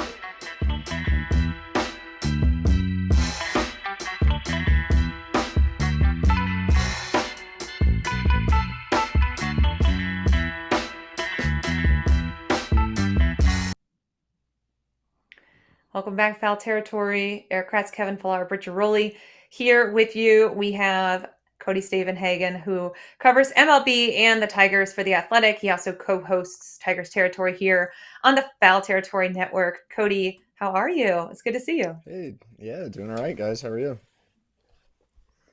Good Can't shelves. complain. Good shelves. A lot of stuff on your shelves. I appreciate it. Well, I appreciate that. Yeah. A little dig there. Cody, you had such a great timely piece today with our colleague Will Salmon about the KBO and everything that we should expect. And then, of course, we get the news today about the posting of. I'm gonna have to look down at my notes because I do such a terrible job at pronunciation with these names. Some of the last name Ghiroli, I'm very sensitive to that. Munetaka Murakami. The big news today, obviously. Can you talk to us a little bit about how this guy profiles? It seems like he's like the guy that teams potentially are targeting but he's not like an Otani or a Sasaki type of like impact talent, right? What did you glean in your reporting from executives and from people around the game as to what to expect from a guy like that? Yeah, I think there are three big names to know coming over from Japan likely to be posted this winter. Murakami is probably the most famous of this group. My colleague Will Salmon at The Athletic helped on a story. We kind of broke all these guys down with a lot of perspective from the scouting realm. Murakami's really interesting because he's a bona fide power hitter. Some scouts have graded him at a 70 or 80 grade power. I mean, elite, real stuff. But it's really the other parts of his game that are more questionable. The big concern is the contact rate, the strikeout rate. There's a lot of whiff, and it's a little bit unknown how his game will translate when he's facing major league pitching every night. In Japan, he has not handled velocity very well at all, a 63% contact rate against 93 miles an hour plus over the past 3 years, and an even worse contact rate against breaking stuff. In PB is a lower strikeout rate than MLB, so this seems to me to profile as someone who can hit 30 plus homers and is also going to strike out at a 30% plus clip in Major League Baseball with probably not a lot of defensive value. He can play third. He's probably better suited for first. He might not be great at either position. So who is going to be willing to bet on his power? And then also see, can he make adjustments? Can he make more contact, learn to hit velocity better? Because if so, there could be some really big upside in Murakami's bat. Is his posting, the timing, like kind of more advantageous because of the fact that a lot of free agency kind of gets pushed back to the end of the winter, and now his clock is ticking already? Yeah, I don't know if that was the strategy behind it or not, but I like it. It forces some action. He has 45 days to negotiate with MLB teams. He will be signed by, I think, December 22nd is going to be the deadline there. So if you're one of these other big ticket free agents who might be looking to push things into January or February, or maybe not looking, but that's just how the market seems to play out in recent years, some teams might be willing to pivot and move on to a guy like Murakami. Yeah, I mean, maybe the timing is good, maybe the timing's bad, because my hopes is that what we saw in the World Series this year, that contact is a way of winning games, and hopefully it's a way forward. But what you're talking about from this guy is the prototypical Major League Baseball player. Hits 30 homers and punches out 30% of the time. So I guess two questions is, do you believe that what we saw kind of in the postseason is a way teams are going to start to kind of move forward? I guess that would be my only question right now. I'll follow up after. Yeah, I think quietly, I mean, you would probably know better than I, Kevin, but I think quietly behind the scenes, we've already been seeing a shift back toward contact for the past couple of years. Look at the Milwaukee Brewers, who have built a team through kind of pesky contact type hitters and speed. Some of the new rules have incentivized that a little bit more. I think teams are realizing that that contact matters. That's not to say power doesn't. That's not to say launch angle is going to go away. That's not to say slug and pulling the ball in the air is going away. But some of these boom or bust type players, maybe like Murakami, aren't going to be attractive to everyone. They haven't been in the last couple off seasons, and they might not be going forward. I do think you're right that there's going to continue to be even more of a premium on guys who can hit the ball, put the ball in play. In the playoffs, where it's an unpredictable environment, contact matters. Power matters as well, though. So there's certainly still a blend, and maybe that overcorrection towards power is coming back to earth a little bit. All right, Cody, I feel like I need to ask you about Tarek Skubal because like that's all you're going to get asked about this entire winter. From your interactions with Scott Harris, from knowing that front office and kind of how they operate, where do you place your bets here? What are the chances that Skubal is a Tiger next season? And real quick, can I just say one of the issues that I feel like I have with baseball is that teams now think like, oh, what's going to happen after next season? What about if the Tigers go all in, win the World Series this year? If they lose Skubal, who cares at that point? Like flags fly forever. I don't know why you wouldn't go all in, try to win. And then if you miss out on Skubal, fans would be a little bit more like, well, we had a great final year with him. But if you trade him away now, it feels like a faction of that fan base will be upset and will never get over it because he will go somewhere else and he will win. Anyway, to you. It's a hard spot to be in, right? This is why executives make the big bucks, because if you make a push and don't win at all and then Scooble walks for nothing, how are we going to look back on that decision in 2 or 3 years? I do think if you have the best pitcher in baseball, I do think that represents a real window. That doesn't mean your window closes after Scooble leaves when you have a good organization with a lot of young talent on the rise, but we've seen what Scooble can do in the playoffs. This is why this is just speculation in my personal opinion, but I think it would be wise for the Tigers to pick a lane. Either accept the fact you're not going to re-sign him and you're really playing the long game and look long and hard at trading him, or you have to make a more meaningful push to win the World Series in 2026. That means spending, that means blocking some young players with a veteran bat or two in this lineup. That means going after some big ticket swing and miss relievers. That's a compelling argument, something fans would love. We also haven't seen in the Scott Harris era really the idea that the Tigers are going to pursue free agency at that level, that is their MO as an organization. That would require a little bit of a pivot. So what's going to happen? I'm not sure, but I'm not sure trying to thread the needle here is the right answer. Hey, but guess what? If they do keep him, as me and Britt and Kratzy were discussing, you'll get a qualifying offer. So you're not, missing out entirely, and that's very valuable. Well, the Tigers do love their draft picks. I'm probably a little more skeptical personally. Like, a draft pick's not nothing. You're right.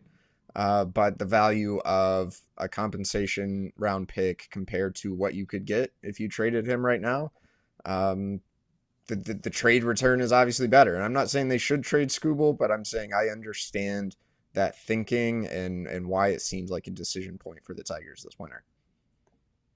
If they move in that direction, is it a clear step back? I mean, you mentioned all the things that you could get for them, but is it a clear step back? Because when we go into the when we go into the postseason, okay, they're set up where Scooble's going to pitch game 1 and game 5. They have to figure out how to win one more. Now you don't have that. Is that a clear step back, which would then indicate, hey, you know what? We're also going to get rid of this guy. We're also going to go down the line and get rid of these other guys. Well, I think you're right, Kratzy, in that if you move Tarik Skubal, it's hard to see the Tigers being better in 2026 than they were in 2025, regardless of what else you do. It just is. Now, I don't think that means they would rebuild or move other pieces because they move Skubal. Like, the Tigers have this young core. They have more young guys on the rise. They've pretty clearly incentivized a core of homegrown hitters. So I don't think it would represent a step backward for like the entire organization and its trajectory necessarily. But I do think, do you feel better or worse about your chances of winning 90 games without Tarik Skubal? It would take quite a haul of major league ready players to feel any better about that in 2026. All right. Best case scenario. You signed free agent Gleyber Torres. Now you offer him a qualifying offer. What is the best case scenario out of this qualifying offer? That he comes back, hits 280 for the team on a essentially $22 million deal for 1 year, or that he takes the qualifying offer and says, no, thank you, I'm going to go to free agency, and they get a draft pick. Yeah, another great question. If you guys don't follow the Tigers every day, I hope you can see why they're in an interesting spot because they have some tough calls. I think because they extended Gleyber Torres the qualifying offer, I think that's a sign they wouldn't mind having him back. We talk about contact. We talk about good at bats. That's something the Tigers need a lot more of, and that's something Gleyber Torres did probably better than any other hitter in their lineup. He slumped in the second half. He was playing through a hernia. So if you get him back on a 1-year deal, I'm not sure you feel terrible about that at all. You might feel kind of good about it. The question is, what does it mean for the rest of your infield and the rest of your offseason? Because when you have Colt Keith and Zach McKinstry who can play third, when you have Kevin McGonigal knocking loudly on the door and he can play second or third, could you bring back Gleyber Torres and still go after a Bregman or a Bo Bichette or whoever else you want to name? Or is it kind of Gleyber Torres and then you're going with the young players you have? I think that's a real question because I think one thing the playoffs revealed is that the Tigers, if they're serious about winning a World Series, they have to find a way to reshape this lineup beyond just running it back with the group they had. And that's tough when you have ascending young hitters. Maybe they could upgrade at shortstop. Maybe they could upgrade at center field. these are things to certainly keep an eye on. You like the profile Gleyber Torres brings you, though. So if he accepts this qualifying offer and comes back 1 year and then you can move on, I'm not sure that's a bad thing at all. They can go after all those guys. You know that, Cody. You're just asking the questions. But the biggest question I have, are the Tigers 2025 first half Tigers, or are they 2025 second half Tigers going into the 26th season? Yeah, I think the answer, right, it's not the fun answer, but the answer is neither. There's some blend of that. They had the weirdest possible season, and they kind of had a very weird season the year before that. They won 86 and 87 games. I think they're an 86, 87 win team. It'd just be nice if they could find a more normal, smooth way to get there. I think the projections are going to come out, and unless they do something groundbreaking this offseason, they're going to be picked 82, 83, 84 wins. And they think with AJ Hinch managing this team and some young guys who can get better, and maybe some unheralded pitching, they can win 87, 88, 89 games. I think that's clearly kind of the team they are. If you look at the talent they have, that seems to match up in my view. Thank you, Cody. We appreciate it. And be sure to check out Tigers Territory with Kieran Steckley, where they will, I'm sure, get into Tarek Skubal and all of the offseason questions facing a very interesting Detroit Tigers team.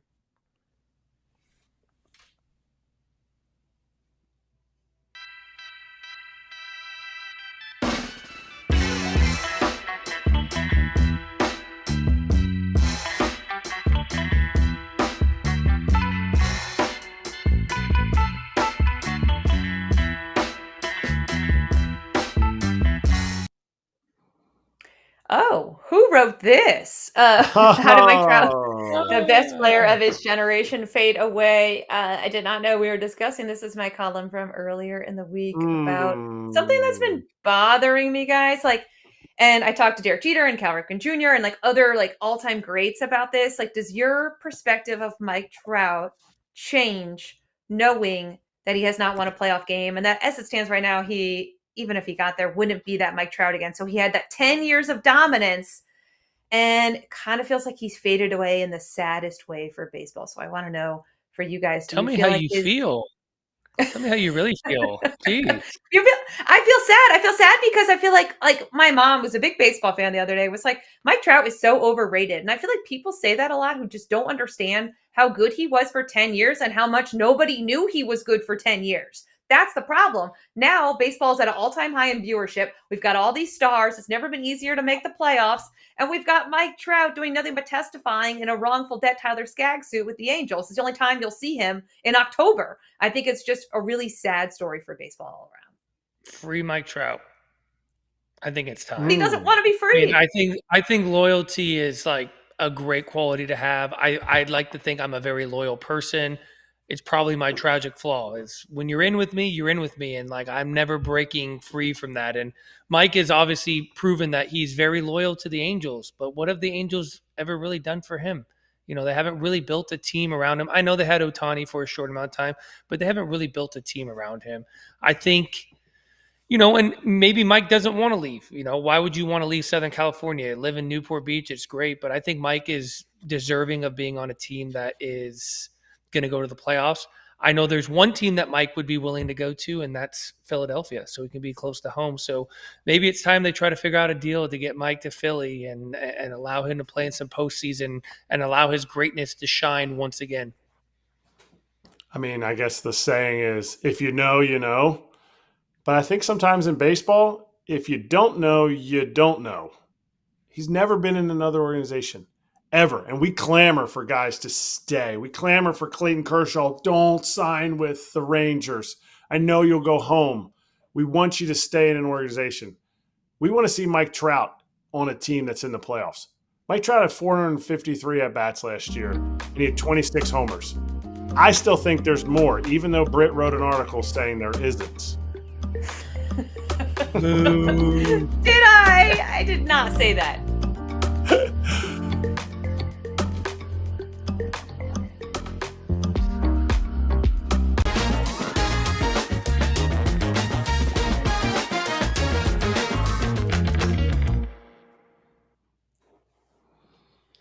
Welcome back, Foul Territory. Britt Ghiroli, Kevin Pillar, Erik Kratz, Stephen Tolbert joining us for our to-do list on the Atlanta Braves. Let's get right to it. Stephen, what's the to-do list for the Atlanta Braves? They got the manager. What else we got cooking up here in Atlanta? Yeah, they got the manager. Walt Weiss was announced on Monday. They just added a bunch of coaches to his staff the last couple of days. So now it's about players. And the big things for the Braves, they need a shortstop. They've needed a shortstop basically since Dansby left. They need starting pitching help. They lost basically their entire rotation to the 60-day IL last year. And then they need bullpen help because they just lost their closer, Rocio Iglesias, to free agency. They could bring him back. They also declined some options on some other bullpen pieces, so they need bullpen help. All right, your first thing on your offseason to-do list. A big league shortstop. Orlando Arcia kind of hurt this because he's a big league shortstop who probably doesn't fit into the big league starting shortstop role, but he was an all-star in that magical season for the Braves. Where do the Braves turn? How do they turn? Do you see the Braves dipping into some of that big league talent to maybe trade for somebody that can play shortstop in the big leagues for them? So the hard thing, it's just shortstops are so hard to find. Teams don't trade them. Teams don't, when you get good ones, you don't trade them. And, even when you've got multiple, if you watch the draft, everybody drafts shortstops because they can play all over the diamond. And so it's just really hard to acquire a shortstop via trade. If you ask me right now, obviously they claimed Ha-Seong Kim the last month of the season off waivers from Tampa. He just declined his player option and is now a free agent, so they're going to have to sign him on the open market. He's probably the best option. I don't see them getting in the Bo Bichette sweepstakes. One, because he's going to command probably $200+ million. And two, there's a lot. There's quite a bit of talk about, is he really a shortstop? His metrics last year were pretty brutal. There's, I don't know if he's going to play second or third or if somebody's going to let him play short. But I think Ha-Seong Kim is, if you said right now who's going to be the shortstop on opening day, I would guess Ha-Seong Kim. But if you told me it's definitely not going to be him, I could not give you another name because they are just very hard. They're very hard to find. Let me start a rumor. Let me give you a name. And I know Okay. Alex likes to operate in secrecy, and he always finds guys that no one else thinks are possible. Hear me out on this. There's one team that's willing to spend money right now, the Atlanta Braves, from everything that I've heard. And there's one team that is wanting to cut payroll right now. Enter Corey Seager. How do you think Corey Seager could fit in that equation? He's also a Tennessee guy, Southeast guy. You like it? I would drive to Dallas-Fort Worth and pick up Corey Seager myself if that was an option. Yes, I would take that in a heart. He's owed a lot of money, so the Rangers gave him that massive deal. But Corey Seager, when he's healthy, is like one of the 5 best hitters on the planet. I've loved Corey Seager since when he was a prospect with the Dodgers. So I would take that in a heartbeat. If the Rangers are actually serious about moving him, I don't know what, you would have to figure out the money. You would have to figure out the prospects. It's not an easy deal to do, but 100%. Give me Corey Seager tomorrow. I'd take that all day. I think there's probably 5 teams that wouldn't sign up for that. So good for you, Tolbert. But your second thing on the list was starting pitching. The Braves don't need starting pitching. They're the starting pitching factory. They made John Smoltz. They made Steve Avery, Greg Maddux, Spencer Schwellenbach, Spencer Strider. Why do they need starting pitching? Well, if they lost 6 guys last year to the 60-day IL, which is crazy. I've been following baseball a long time. I don't know if I've ever seen a team's entire starting rotation plus one more be on the 60-day IL all at the same time. And they just have a ton of inherent risk, injury risk in their rotation. If you just go by the names, Chris Sale, Spencer Strider, Spencer Schwellenbach, Ronaldo Lopez, Grant Holmes, AJ Smith-Shawver, just the names on the list sounds good. That's a good starting 5, starting 6. The problem is they were all injured for significant parts of last year. They all have injury risk that you have to kind of project forward. So can you go into a season with those 6 guys and expect that a critical mass of them are going to stay healthy for a majority of the season? I don't think you can. So they have to go get somebody a little more durable. They have some flexibility because Ronaldo Lopez and Grant Holmes both came out of the bullpen and can go back to the bullpen if need be.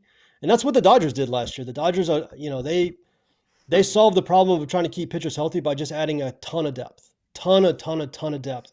And when guys get hurt, just plug somebody else in. And I know teams can't spend like the Dodgers, but I think you can take a page out of their book of move guys to the bullpen, use your flexibility to build depth and protect against injury through a mass of arms. And when the Braves have so much inherent risk in their rotation already, I think that's the way you got to go. I think you have to add at least one durable quality starter this offseason.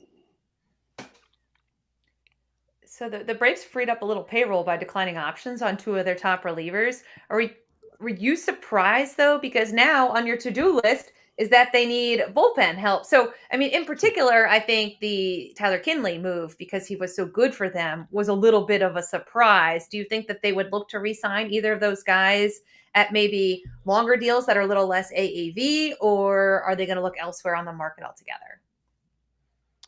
Yeah, that was surprising. The Kinley move specifically was, I'm not going to say a shock because we talked about the possibility, but it was surprising. They acquired him at the trade deadline. They wanted to see what he would look like if they revamped his repertoire a little bit, get him out of Coors Field. Same thing they did with Pierce Johnson, and it worked beautifully.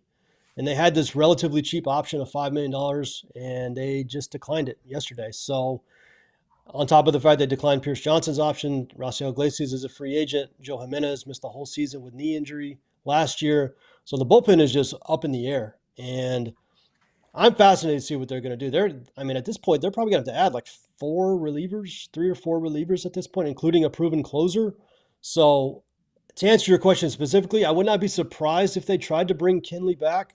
I don't know that you're going to get a lower AAV than $5 million a year, though. So that was a surprising move. Pierce Johnson declining that option, I can make more sense of. Kinley was surprising to me. So it just adds one more thing. I mean, that's just another reliever they got to go find this offseason. I heard Walt Weiss talking about on the radio yesterday about potentially implementing, I hate using the word load management, maybe except for Matt Olson because he's got this streak going on, but learning that players sometimes just need a day off. I guess my question to you is, and it's hard for me to say this because he's a good friend of mine and I know he loves being in Atlanta, but they have a catching situation going on here with Drake Baldwin's emergence. Do you feel like keeping both catchers allows them to kind of balance that load management of having 2 kind of 1A, 1B, or do you see value in maybe trading a guy like Sean Murphy for, a laundry list of things that the Braves could use? Yeah, so this has been a big topic ever since Drake Baldwin bust onto the scene as one of the best young players in baseball. Is you have Sean Murphy signed to this long-term deal at big money. He makes $15 million next year. Are you going to let him be a part-time player making $15 million? That's a real question, and especially when you have this laundry list of other things you need to do, you don't exactly have the Dodgers upper tier payroll, so you got a limited amount of space to do it. So it's a fair question. The thing I would say is the messaging out of the team has been, we have to have 2 catchers. It's 150 degrees in Atlanta in the summer. Like playing 160 games as a catcher just doesn't work. And I think a lot of teams have moved to more of a dual catcher. I know JT Realmuto, was kind of the lone exception for a while, doing 150 games a year. But I just don't know if that's sustainable. And you have to have 2 pretty good ones. And so it is a fascinating question of, I see the value of keeping him and I see the value of moving him, especially if it not only it maybe brings in a piece that you're missing somewhere else on the team, but it frees up payroll to go do even more. So yeah, it's a great question. And all the messaging from the team has been they're going to keep both. But we've heard that before from Alex. They said they weren't going to trade William Contreras, and then they traded William Contreras. So, we'll see what happens. It's a fair question though, because you can make a logical argument on either side of that one. Sorry, Steven.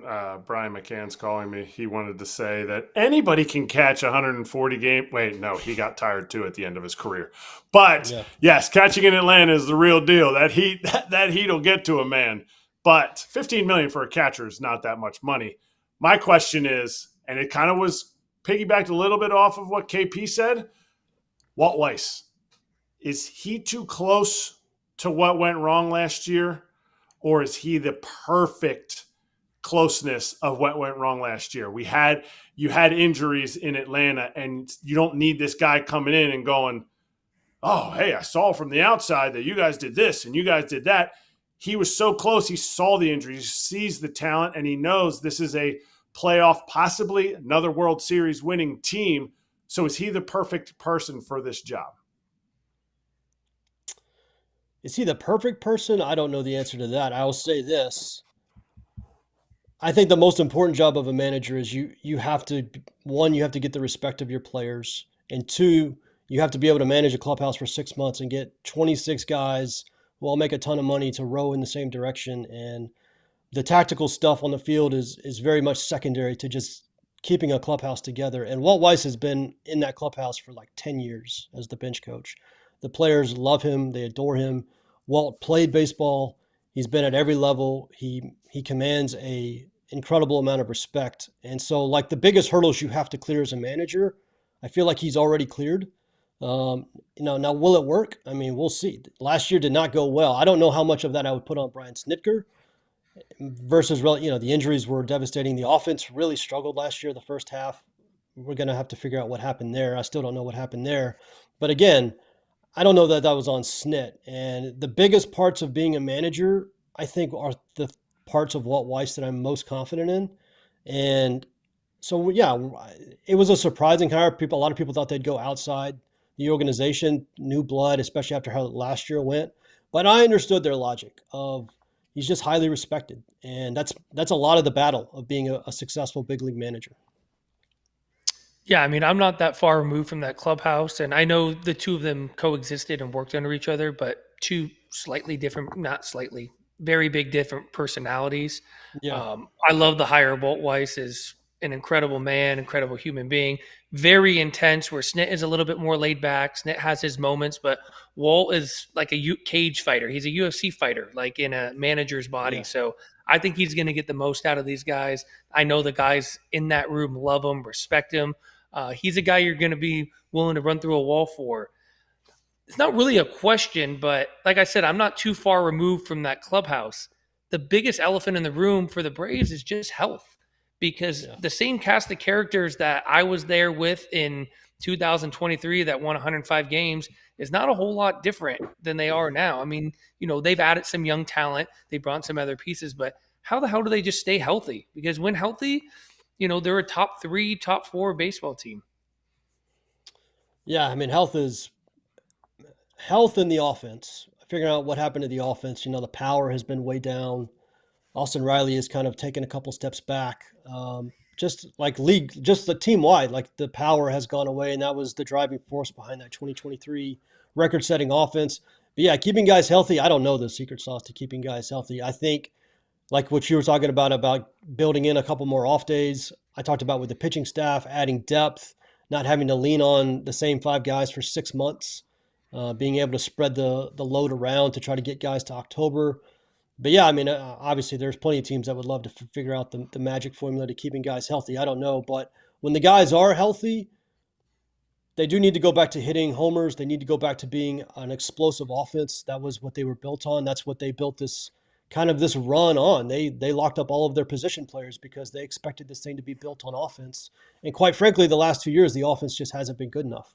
Even when guys were healthy, it hasn't been good enough. And so Profar's going to get a full year. Acuna's going to get a full year. Riley's back next year. Olsen. We'll figure out what they do at DH. Drake Baldwin and Sean Murphy should be a pretty solid catching tandem. They've got talent. They got to keep it healthy, and the offense has got to perform to expectations. Yeah, quick follow-up, too. You kind of touched on it.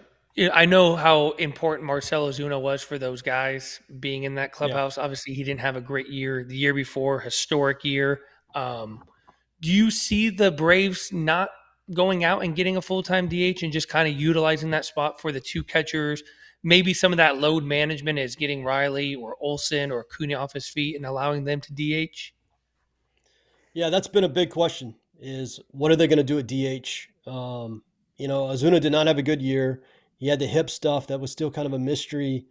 I don't know what his market's going to look like overall. I don't know if the Braves are going to have interest. I would love to see the team use that DH spot as a way to give multiple guys days off throughout the week versus having a set DH all the time. I think that's too restrictive on the roster.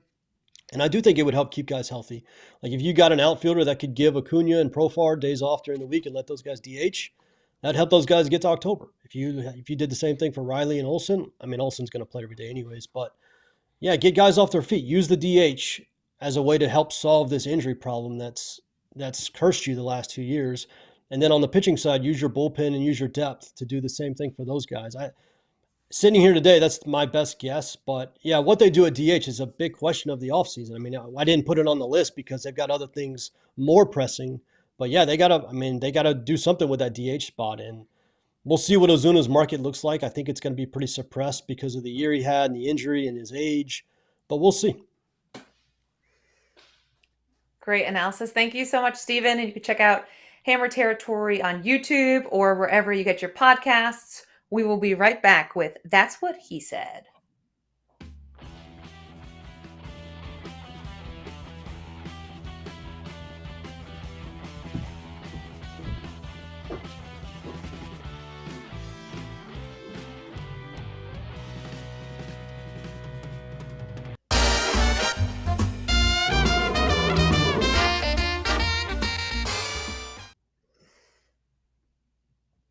All right, let's check out this Instagram post from BetMGM. Cities with the most championships in the 4 major sports since 2010. You see LA at the top, tied for second, Boston and San Francisco. Then we have Miami, Kansas City, and Chicago on that list. So not a super surprising list, but definitely a group that I think if you look at those cities, you're like, yeah, well, LA is the top because they've won 3 times since 2020. So like, yeah, they are a little bit of like a modern dynasty there. You guys surprised by that? Chicago, Miami, a little surprised? No? Miami surprised me a little bit. I had to go like through my Rolodex of sports teams. And then I remembered the Heat were pretty good and have been pretty good. But yeah, I was a little bit surprised to see Miami on there. Going back to Cali, strictly for the weather, women in the World Championships, I guess. San Fran and LA all in there.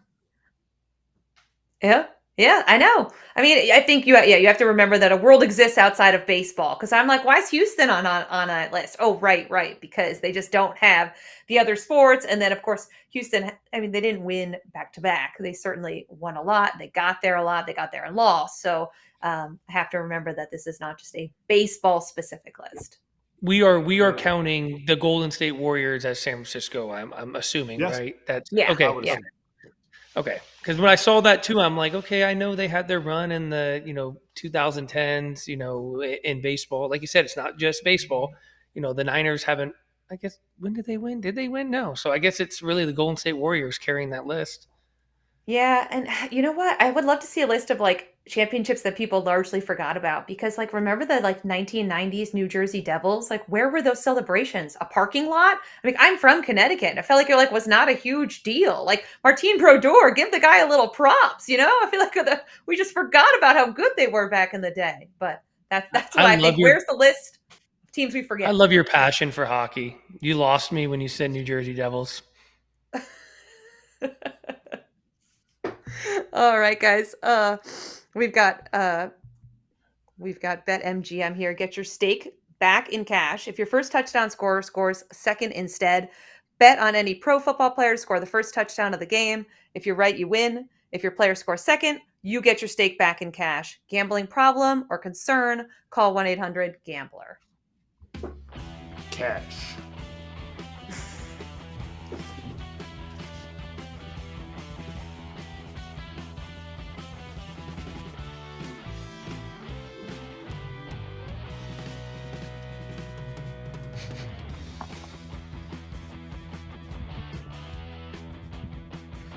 Yeah, that's what he said. That's what he said. That's what he said.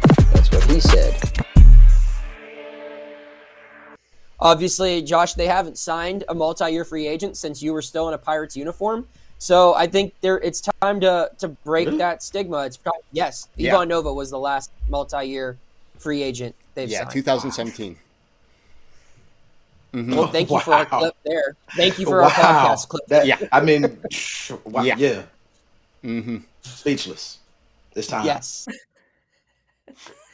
The Pirates will leave you speechless. That's just kind of what it does. Guys, I have a that's what she said real quick. KP, this has been bothering me since I saw you at the playoffs. Has anyone ever told you that you look like Kevin Gossman? Like a clean shaven Kevin Gossman? Can Oh we get a no. side by side here? That's Cody Stavehagen. I would like KP versus KG here.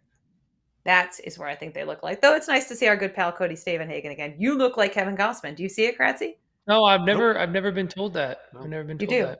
You do. Without the beard and Kevin Gossman without the beard, maybe because I also covered Kevin when he came up. He's a little younger. So saw a lot of the clean shaven Kevin Gossman. You guys look similar.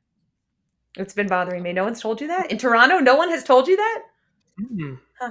I think KP. I think KP looks like a mix between Brad Pitt, Tyler Glasnow, and George Clooney. It's like a perfect mix of those three guys. That's KP. Definitely have the wrinkles like Clooney, though. You know, I got the age. Tyler Glass now. I can't get Those are past called the hair. wisecracks. Not wrinkles, wisecracks. Interesting. Oh yeah. I loved the. I can't unsee it. The Kevin Gossman thing. I can't unsee it. I need to see a side by side. I know they're working hard right now to do it, but they are working hard. I think they thought I meant Cody Stavenhagen. But there's definitely a lot of similarities between you and Kevin Gossman. That's all I'm saying. Yeah, I mean, I would say great the similarities is when I threw out that first pitch, I held a splitter. I was trying to get that down action. I just held on to it a little too long, you know? Is that what it was? No. You just yard darted it. But Gossman, I love how it was a split. He like has that one eyebrow up when he's pitching, and he's always like, I can't even do it. I can't make my one eyebrow go up, but he's got that good locked in face. Yeah, can't do it. Yeah, no, I don't think you can. I think you need like an overactive muscle on one side, right? I don't know. Okay. It's kryptonite. I don't know. See, like there is a lot of similarities. I'm telling you. I don't hate it. I don't hate it. I don't hate it either. I don't hate it. Yeah. Especially if you shave KP here. There's just a lot. You know, it's your mannerisms too. My kids have never seen me without a beard. Scary day. Interesting. Kevin has really embraced the facial hair. And they're going to be like, who? You're my dad? Who are you? Yeah. You got to keep it for November. Isn't the no shave November a thing, right? That's a hockey thing. Right? That's playoff beards. Playoff beards. Playoff beards, yes. Before we hit the break, KP, I need to hear because you've been a free agent how many times? That stat about the fact that the last person the Pirates signed was Ivan Nova. Is that crazy to you, or is that sad to you? No, it's sad. It's not crazy. It's sad because you can't expect to win if you only bring in players for 1 year. At the end of the day, you own a Major League Baseball team. If you don't want to own that team, sell them. You probably are going to make a ton of money on them. And if you can't find it within your ownership group, within your pocketbook to go out and sign players for multiple years, you don't deserve to own a team. It's sad. You know, my reaction is much different than Josh Harrison's. He was speechless. I'm not speechless because I think it's really sad, and the fans of Pittsburgh deserve better. Totally agree with you. We will be back to Slap Hands next.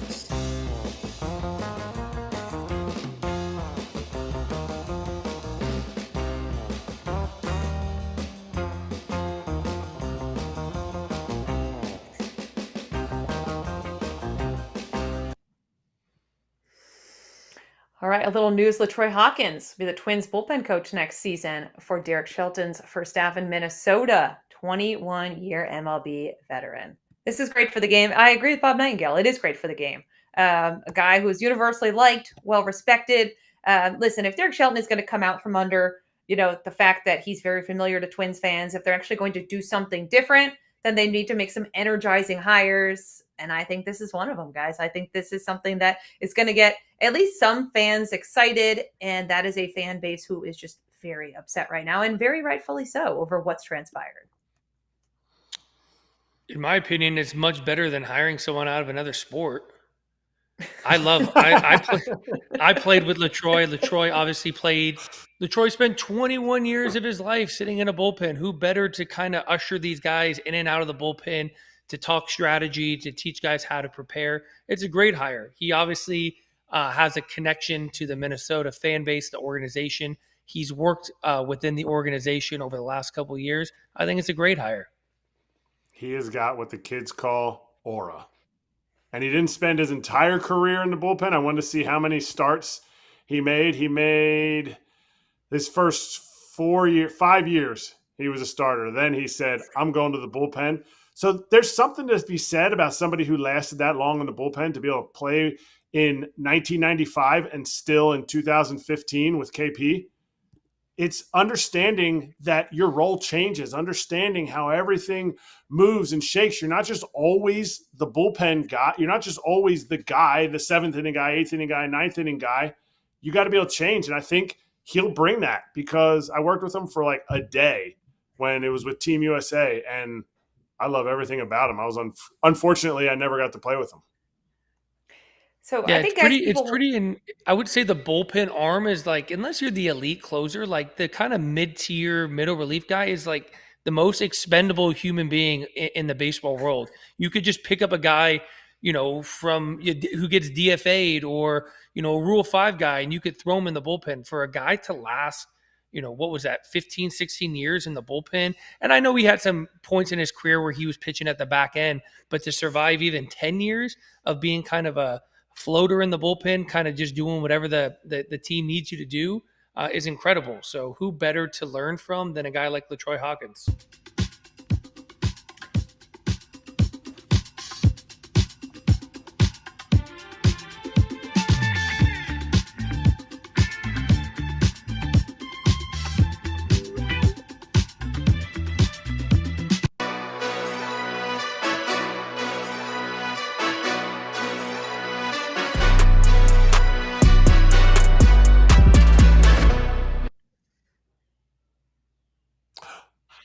Nice.